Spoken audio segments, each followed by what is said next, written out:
اعوذ باللہ من الشیطان الرجیم بسم اللہ الرحمن الرحیم وبہ نستعین وصلی اللہ علی محمد وآلہ الطاہرین اما بعد فقد قال اللہ تبارک وتعالی فی محکم کتابہ لیمیز اللہ الخبیث من الطیب ویجعل الخبیث بعضہ علی بعض فیرکمہ جمیعا فیجعلہ فی جہنم اولئک هم الخاسرون صدق اللہ العلی العظیم۔ ناظرین محترم، خوش نصیب ہیں آپ کہ قرآن پڑھتے ہوئے آپ کی نگاہیں عبادت میں مصروف ہیں، پڑھتے ہوئے اور قرآن کی طرف دیکھتے ہوئے نگاہیں بھی عبادت میں مصروف ہیں، پڑھتے ہوئے زبان بھی عبادت میں مصروف ہے، اور دل میں ان کے مفاہیم کو سموتے ہوئے ہمارا دل و دماغ بھی عبادت میں مصروف ہیں، اور اس پر عمل کرتے ہوئے ہمارے اعضاء و جوارح بھی عبادت میں مصروف ہیں۔ گویا مکمل وجود انسان کی عبادت میں مصروف ہیں، اس عظیم دعوت الہی پر لبیک کہتے ہوئے جو قرآن کے دسترخوان پہ حاضر ہیں، اور اس سے ہمیں یہ فیض عظیم حاصل کرنا چاہیے کہ خداوند کریم نے اس فیض کے ذریعے ہمیں اس دولت سے نوازا ہے، اور یہ اس مہینے کے ختم ہونے کے بعد بھی یہ سلسلہ جاری رہے گا انشاءاللہ۔ آئیے اس فیض کبریائی کے دسترخوان پہ جو ہم آج آئے ہیں، اور اس تسلسل کو جاری رکھتے ہوئے سورہ انفال کی جن آیات کی تشریح اور تفسیر کے ساتھ آپ کی خدمت میں حاضر ہوتے ہیں۔ آج بھی اسی سلسلے میں ایک اور آیت لے کر آپ کے حضور حاضر ہیں، آیت نمبر 37 ہے سورہ انفال کی، جس کی تلاوت کا شرف حاصل ہوا۔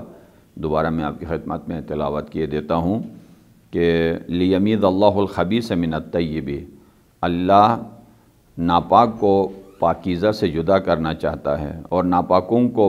بعض کے ساتھ بعض کو ملا کر ایک ڈھیر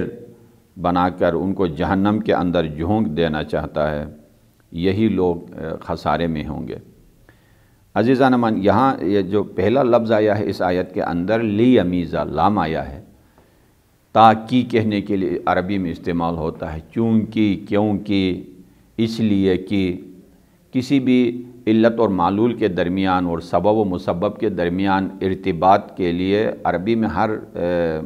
علت اور معلول کے لیے الگ الگ حروف ہیں۔ ان میں سے کیا ہے تاکہ اللہ خبیث کو طیب سے جدا کرے، تو یہ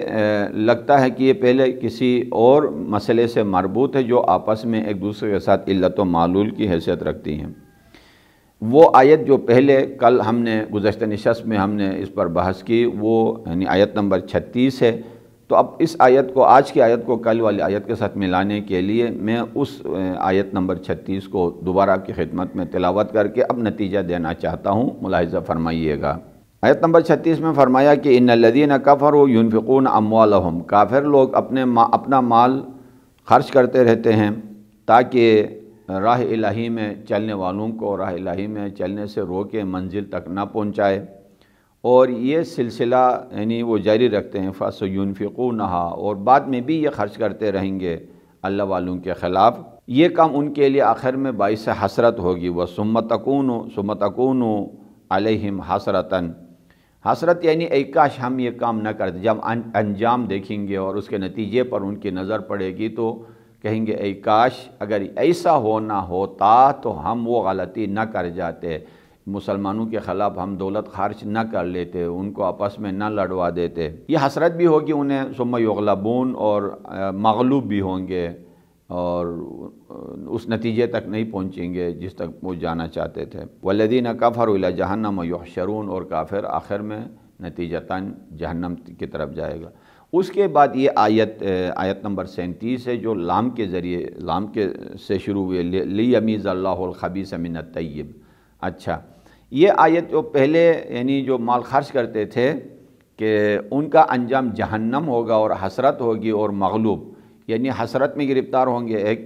مغلوب ہوں گے، ان کی جیت نہیں ہوگی، اللہ غالب آئے گا دو، اور نتیجے میں آخر میں جہنم تک جائیں گے اس مال کو غلط خرچ کرنے کی وجہ سے، تاکہ پاک اور طیب اور خبیث میں، پلید اور یعنی پاک میں فرق لوگوں کو نظر آئے، فرق واضح ہو جائے۔ ہاں، یہ بہت بڑا پیغام ہے کہ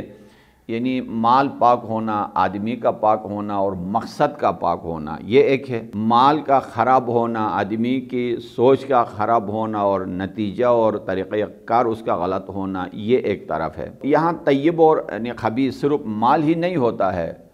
یعنی مال کے بارے میں بھی استعمال ہوا ہے، یا ایھا الذین آمنوا کلوا من طیبات مما رزقناکم، طیب چیزیں جو ہم نے آپ کو عطا کی ہیں ان میں سے مال کھایا کریں۔ لیکن انسان کی طبیعت، انسان کی سوچ، ان کا عقیدہ، ان کے ایمان کے لیے بھی طیب و طاہر کا لفظ استعمال ہوا ہے۔ تو لیمیز اللہ الخبیث من الطیب، تاکہ اللہ پاک کو اور ناپاک سے جدا کرنا چاہتا ہے۔ وَيَجْعَلُ الْخَبِيثَ بَعْضُهُ عَلَى بَعْضٍ، اور جتنے بھی خبائث ہیں، جتنی پلیدیاں ہیں، جتنی بھی ناپاکیاں ہیں، چاہے وہ لوگوں کی صورت میں ہو، چاہے ان کا نعرہ ہو، چاہے ان کے ایجنڈے کی صورت میں ہو، چاہے ان کے مال کی صورت میں ہو، چاہے ان کے راستے کی صورت میں ہو، جو بھی ہے سارے خبیث ہیں، سب کو اللہ ایک طرف کرنا چاہتا ہے تاکہ فَيَرْكُمُهُ جَمِيعًا، ایک ڈھیر بنا دے، فَيَجْعَلُهُ إِلَى جَهَنَّمَ، اور سب کو اٹھا کے جہنم کا ایندھن بنائے۔ اولئک هم الخاسرون، یہی لوگ ہوں گے جو نقصان اٹھانے والے ہوں گے۔ یہاں سوچنے کا مقام ہے، اللہ کسی کو جلدی جہنم میں جھونکتا نہیں ہے، کسی کے اوپر بلا مہلت عذاب نازل نہیں کرتا ہے، اور پہلے بھی گزشتہ آیتوں میں بھی گزرا ہے اور بعد میں بھی بعض جگہوں پہ آئے گا کہ انسان کی ایک کیفیت ہے، وَخُلِقَ الْإِنسَانُ ضَعِيفًا، کہیں پر انسان ضعیف پیدا ہوا ہے، خلق الانسان حلوعا، خلق الانسان عجولا، انسان بہت جلد باز ہے، ہر چیز کو چاہتا ہے کہ ابھی ہو جائے، جلدی ہو جائے، اور اس عجلت کی کیفیت کی وجہ سے وہ قیامت کا انتظار نہیں کرتا ہے، اور ہر نبی کو اسی کیفیت کی وجہ سے جھٹلاتا رہا کہ قیامت ہونے والی نہیں ہے، ممکن نہیں ہے۔ اللہ تعالیٰ نے اس وقت فوراً عذاب میں گرفتار نہیں کیا، عذاب میں مبتلا نہیں کیا، مہلت دی، پہلے سوچنے کا موقع دیا، حجت پوری کی، حجتوں کے ذریعے پیغام پہنچایا اور مختلف کرشمے اور معجزات کے ذریعے صحیح راستہ دکھایا۔ اس مہلت سے بھی جو فائدہ نہ اٹھائے ان کو جہنم کا آخری ایندھن بنایا ہے۔ عزیزان من، آپ نے یہاں ملاحظہ کیا کہ مال وہی ایک ہے۔ دیکھیے گا اگر آپ مارکیٹ میں جائیں، دو دکانیں ہیں، ایک نے حلال طریقے سے کمایا ہے، دوسرے نے حرام طریقے سے کمایا ہے، وہی آٹا ہے، آٹے کی بوری ادھر بھی ہے، ادھر بھی ہے، چینی کی بوری ادھر بھی ہے، یہاں بھی ہے، وہی مثلا گوشت کے دکان، اس دکان میں بھی وہی گوشت ہے، اس دکان میں بھی وہی گوشت ہے، مال بالکل من و عن وہی ہے، یعنی دونوں میں ظاہری شکل مال کی ایک ہی ہے، اور دونوں جو دکاندار ہے اس دکان میں بھی اور اس دکان میں بھی، اس مارکیٹ میں اور اس مارکیٹ میں، دونوں بھی یعنی ظاہری شکل میں انسان ہی ہیں، لیکن ایک کو اللہ نے کہا خبیث اور دوسرے کو کہا طیب، اس لیے ہے کہ ہر وہ چیز جو آئین الہی کے مطابق ہو، چاہے وہ مال ہو یا مالک ہو، طیب ہے۔ ہر وہ مال جو خلاف آئین اور خلاف قانون الہی کمایا گیا ہو، وہ سارا کا سارا خبیث ہے، چاہے وہ مال ہو چاہے وہ مالک ہو۔ تو ظاہر پر ہماری نظر پڑتی ہے تو اس ظاہر کو دیکھ کر انسان حیرت میں پڑ جاتا ہے، اور اس حیرت کی وجہ سے بعد میں حسرت میں پڑ جاتا ہے۔ تو ان آیات سے ہمیں یہ یعنی پیام اور یہ سبق لینا چاہیے کہ لیمیز اللہ الخبیث، اور کبھی اللہ تعالیٰ یعنی خبیث کو جنت نہیں ڈالتا ہے اور طیب کو جہنم کی طرف نہیں، یعنی جب سے اس سفر کا آغاز کیا ہوتا ہے آخرت تک اسی سفر کے ساتھ یعنی رواں دواں ہوتے ہیں، اور جہنم ڈالنے میں، اور جہنم بھی کہنا آسان ہوتا ہمارے لیے، بولنا آسان ہے جہنم، جبکہ جہنم کا عذاب سورہ واقعہ میں اور سورہ توبہ میں اللہ تعالیٰ نے اتنی کثرت سے بیان کی ہے کہ یعنی جہنم کے زقوم کو وہ کھاتے جائیں گے، پیتے جائیں گے، اور اتنا کہ جیسا یعنی ایک ہیم کہتے ہیں، وہ اونٹنی جس کو پیاس کی شدت نہیں، پیاس کی بیماری لگی ہو اور وہ مثلا یعنی پیتی رہتی ہے، تو جہنم کے اس پیپ کو بھی کافر لوگ اسی طرح ہی پئیں گے، یہ آخر ان کا انجام ہوگا۔ ثم یحمى علیہ فی نار جہنم فتکوی بہا جباہہم وجنوبہم، وہاں پر ان کی پیشانیاں اور پہلو یہ سارے کے سارے داغ ہوں گے، گرمائے جائیں گے۔ یہ عذاب الہی ہے جو فرصت دینے کے بعد، حجت تمام کرنے کے بعد بھی جو باز نہ آئیں ان کے اوپر اللہ یہ مسلط کرے گا۔ بعد والی آیت نمبر 38 ہے جو آپ کی خدمت میں ابھی عرض کیے دیتا ہوں کہ قل للذین کفروا ان ینتہوا یغفر لہم ما قد سلف وان یعودوا فقد مضت سنت الاولین۔ ایک عظیم پیغام ہے یہ، اور یہ زندہ ہے یہ آیت، اور قیامت تک یہ زندہ ہے۔ یہ ایک آیت نہیں ہے، یہ باب رحمت ہے۔ یہ آیت چھوٹی سی ہے لیکن باب توبہ ہے، باب انابت ہے اور باب استغفار ہے، باب رحمت الہی ہے۔ اللہ کے رحمت کا دروازہ اس آیت کے اندر کھلتا ہے۔ دیکھیے گا، قل للذین کفروا، اے پیارے حبیب ان کافرون سے کہہ دیجئے، ابھی بھی ہم نے دروازہ بند نہیں کیا ہوا ہے، ابھی بھی ہم نے ان کو جہنم میں ڈالا نہیں ہے۔ قل للذین کفروا ان ینتہوا، اگر یہ اپنے ان غلط حرکات سے باز آ جائیں، اس جرم سے باز آ جائیں اور کفر سے باز آ جائیں اور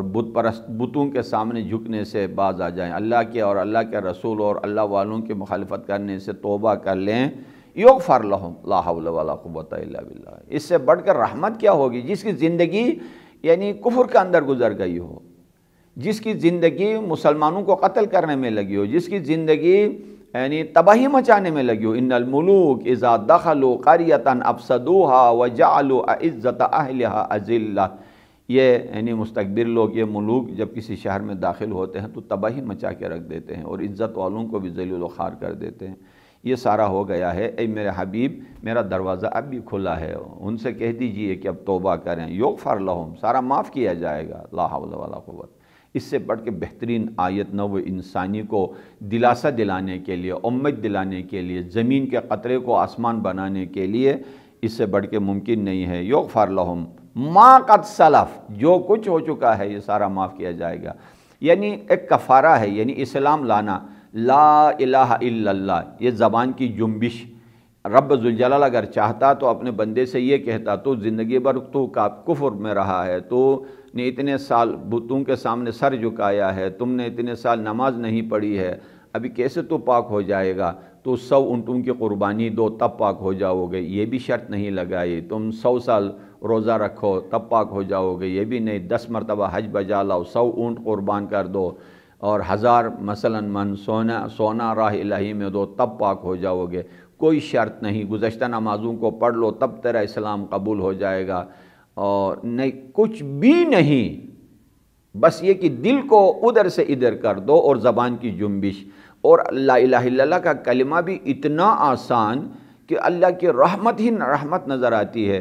زبان کی نوک کی 2 جنبش، ایک اوپر ایک نیچے کی طرف، لا الہ الا اللہ، نجس تھا پاک ہو گیا، کافر تھا مسلمان ہو گیا، جہنم میں تھا جنت کی طرف آیا، پلید تھا ابھی طیب بن گیا، حیوان سے بدتر تھا فرشتے جیسا بن گیا۔ کیا رحمت ہے رب ذوالجلال کے اس آیت کے اندر، کیا کرم ہے، رحمت ہے رب عالمین کی۔ دیکھیے گا، یغفر لہم ما قد سلف، بس ختم، چھوٹا گناہ ہو بڑا ہو جو بھی کچھ ہو چکا ہے، فرعون کو بھی اللہ معاف کر دیتا، لیکن جب عذاب سامنے آنے کے بعد اس نے توبہ کرنا شروع کیا۔ ہاں، جب عذاب آنے کے بعد، یہ قانون الہی ہے، عذاب سر پہ کھڑے ہونے کے بعد، موت آنے کے بعد، تباہی کے قریب جب ہو تو اس وقت اگر کہے عذاب سے بچنے کے لیے کہ میں ابھی توبہ کرتا ہوں، میں ابھی اسلام لاتا ہوں، یہ قبول نہیں ہے، چونکہ بات ختم ہو گئی ہے، ڈیٹ آور ہو گیا ہے۔ لیکن جب تک موت سامنے نہ ہو، عذاب سامنے نہ ہو، اس قسم کے کوئی گرفتاری پریشانی نہ ہو، اس وقت جب تک زندگی موجود ہے توبہ کرے، یعنی یغفر ما سلف، جو کچھ پہلے گزر گیا سب معاف ہوگا۔ وَإِن يَعُودُوا فَقَدْ مَضَتْ سُنَّتُ الْأَوَّلِينَ، اگر یہ لوگ دوبارہ اسلام لائیں اور دوبارہ جائیں اس طرف، یعودو عود، پلٹ کے دوبارہ کفر کی طرف، دوبارہ شرارتوں کی طرف جائیں گے، تو گزشتہ اقوام کے اوپر جو قانون ہم نے نافذ کیا ہے تباہی کا، بربادی کا، عذاب آسمانی کا، یہی قانون ان کے اوپر بھی ہوگا۔ عزیزان من، آیت یعنی اگرچہ چھوٹی صحیح، لیکن اس سے مفہوم کے لحاظ سے ایک سمندر ہے یہ آیت، ایک کائنات ہے یہ آیت، کہ ان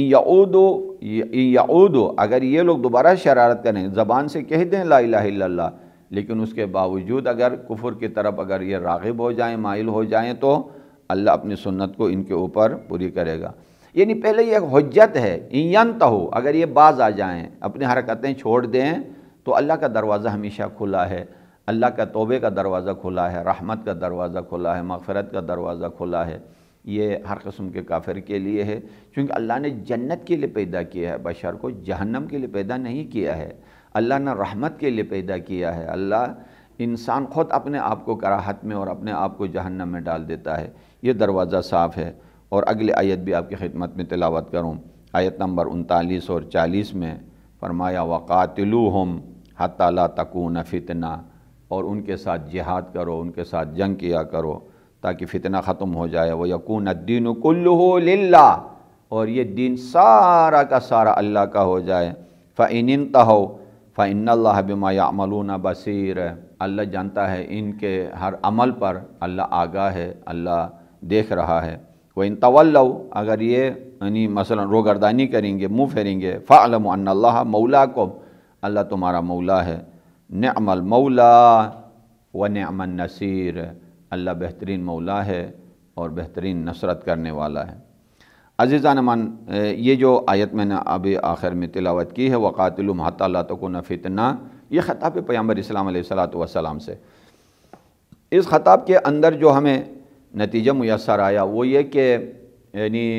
اللہ نہیں چاہتا ہے کہ روئے زمین پر فتنہ باقی رہے، اللہ ہر صورت میں اس فتنے کو ہٹانا چاہتا ہے، چاہے فتنہ جہل کی صورت میں ہو، چاہے فتنہ کفر کی صورت میں ہو، چاہے فتنہ شرک کی صورت میں ہو، چاہے فتنہ حتی دولت کی صورت میں ہو، چاہے فتنہ کثرت اور کثرت اقربا پروری کی صورت میں ہو، چاہے فتنہ مال کی صورت میں ہو، ہر صورت میں ہر وہ شیء جو الہاکم ہے، جو اللہ سے دور کرنے والا ہے، وہ فتنہ ہے۔ اور پہلے بھی مختلف نشستوں میں عرض کر چکا ہوں کہ فتنہ گر کو ہٹانا بات کا مسئلہ ہے، پہلے فتنے کو، فتنہ ہٹانے کا مطلب ہے ذہن کو صاف کرنا ہے، ان کی سوچ کو تبدیل کرنا ہے، انسانیت کو، حیوانیت کو انسانیت کے رخ پہ لے کے آنا ہے، یہ ہے۔ تو یہ نصیحت سے اور اتمام حجت سے ممکن ہے۔ وقاتلوہم، اے پیارے حبیب یہاں تک ان کے ساتھ لڑیے کہ لا تکون فتنہ، فتنہ سارا ختم ہوگا۔ یہ آیت آپ کے سامنے آ گئی، لیکن عزیزان من جہاں کہیں بھی ہوں آپ، خدا آپ کے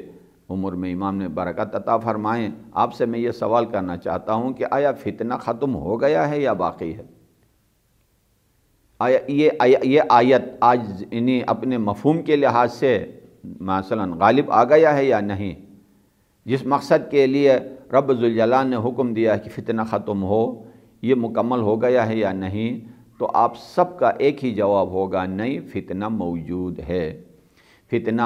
عالم کفر میں بھی ہے، مسلمانوں کے اندر بھی ہے، مال کی صورت میں بھی فتنہ ہے، سیاستوں کی صورت میں فتنہ ہے، اور آئین ناموں کی صورت میں جتنے بھی اسمبلیاں ہیں، قانون ساز ادارے ہیں دنیا بھر کے، ہر ایک میں فتنہ ہے۔ ایک ہی قانون ہے، ایک ہی مرکز ہے، ایک ہی سوچ ہے، دوسرے کو مغلوب کرنا، خود کو غالب لانا، چاہے وہ مسلمان ممالک ہو یا کافر ممالک ہو، چاہے مسلمانوں کے یعنی کفر کے خلاف ہو یا کفر کا مسلمانوں کے خلاف۔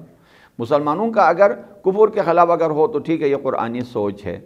لیکن آج فتنہ موجود ہے، ہر کوئی چاہتا ہے کہ اسلام کے اوپر غلبہ کرے۔ اسی سے ملتا جلتا دوسرا مورد، دوسرا مقام و دوسری آیت ہے، هو الذی ارسل رسولہ بالہدی ودین الحق، انشاءاللہ بعد کی نشستوں میں آ جائے، دین الحق لیظہرہ علی الدین کلہ ولو کرہ المشرکون،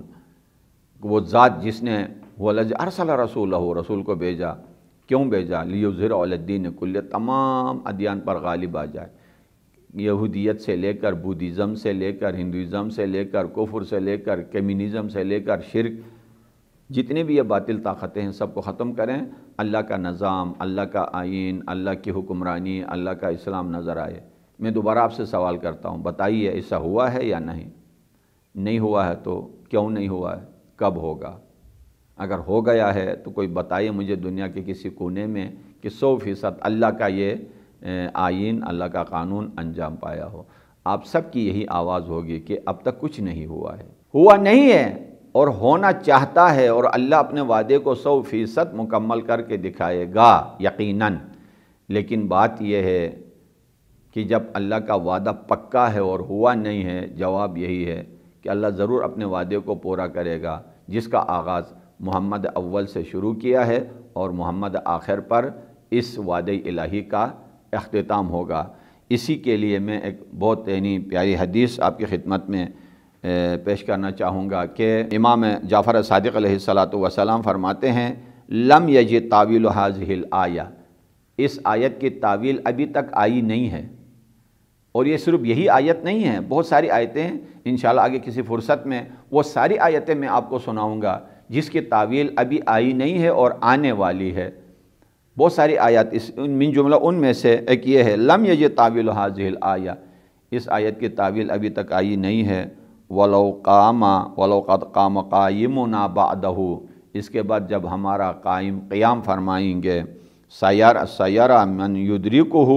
ما یکون من تعویل هذه الآیہ، جو ان کو درک کریں گے، جو ان کو دیکھ لیں گے، وہ دیکھیں گے کہ اس زمین سے اللہ فتنے کو ختم کرے گا۔ واقعاً یہی ہوگا۔ حجت خدا یوسف زہرا علیہ السلام جب ظہور فرمائیں گے، کعبے سے اعلان فرمائیں گے انا بقیت اللہ، انا بقیت آدم، انا بقیت نوح، بقیت موسیٰ، عیسیٰ، بقیت محمد المصطفیٰ، وہاں سے اللہ تعالیٰ دشمنوں کے دلوں میں رعب اور دہشت طاری فرمائے گا، اور مکے میں حکومت قائم کر کے حکومت الہی کے بعد مدینہ تشریف لائیں گے، مدینے سے عراق تشریف لائیں گے، عراق سے پھر بیت المقدس جائیں گے، اور صحیح معنوں میں امام علیہ السلام یعنی وہاں پر بیت المقدس کو آزاد کرائیں گے۔ یہودیت بھی اسلام کی طرف، اگر یہودیت فتنے کی صورت میں ہے تو وہ ختم ہو جائے گا چونکہ اسلام کی طرف آئے گا۔ اگر مسیحیت فتنہ ہے مسلمانوں کے لیے، ختم ہو جائے گا۔ اگر اقلیت و کثرت، اکثریت اگر ایک دوسرے کے لیے فتنہ ہے تو اکثریت ختم ہو جائے گی، ایک ہی مذہب و ملت بن جائے گا۔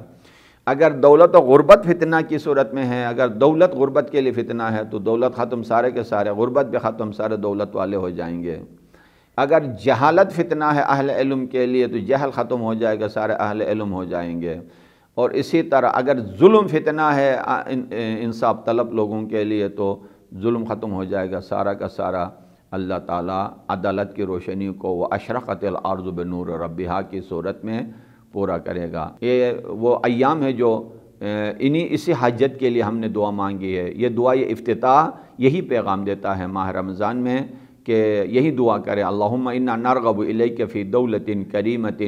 تعز بها الاسلام واہلہ وتذل بها النفاق واہلہ وتجعلنا فیہا من الدعاة الى طاعتک والقادۃ الى سبیلک وترزقنا بها کرامۃ الدنیا والآخرہ۔ یہ ہماری فریاد ہے، یہ اللہ سے یہی پکار ہے، یہ پکارتے رہیں، اور آخر میں جا کے یہ عرض کر سکتے ہیں کہ تب جا کے اللہ کا یہ اعلان روئے زمین پر مستحکم طور پر جیسا قرآن نے فرمایا ہے محقق ہو جائے گا۔ رب ذوالجلال وہ دن ہمیں دکھا دے جس کا اس آیت کے اندر اللہ نے فرمایا ہے انشاءاللہ۔ والسلام علیکم ورحمۃ اللہ وبرکاتہ۔